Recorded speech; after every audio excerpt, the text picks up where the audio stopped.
Hey everyone, Ross McCorkle here with another episode of the Depot 180. The Steelers dropped yet another playoff game to make it one and done for the fifth straight playoff appearance, now riding a six-game playoff losing streak dating back to the 2016 season. This time feels a little different. The Steelers did a lot to change things around in hopes of achieving a different result.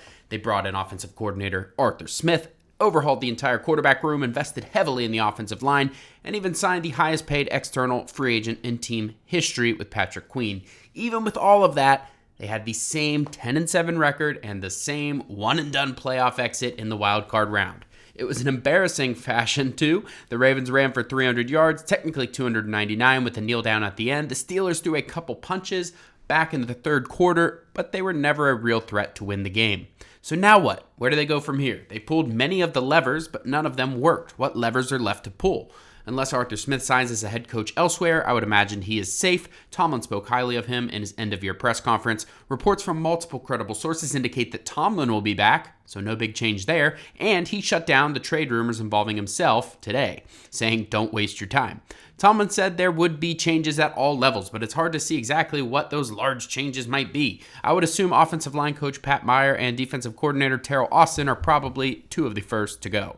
Russell Wilson says he would like to be back, but how badly? He won't be $1.21 million anymore, and I doubt the Steelers will want to pay a franchise quarterback rate for him at 36 years old. Tomlin said his age will certainly be a component of that discussion, and said they haven't really gotten that deep into team planning yet. He did say they are open to re-signing and starting Justin Fields as one possibility. That alone gives them a lot of leverage over Wilson.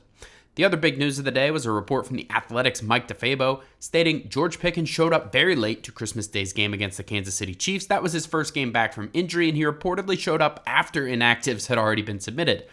Tomlin denied knowing about that, but kind of gave a non-answer. It sounded like he pretty much just didn't want to address it, and said there's certainly room for Pickens to continue growing. That is going to become a big talking point for the next few months until they extend him or trade him as he heads into the final year of his rookie contract. Let me know how you enjoyed the video on Twitter at Ross_McCorkle, and as always, visit SteelersDepot.com for your latest and greatest Steelers breaking news and analysis.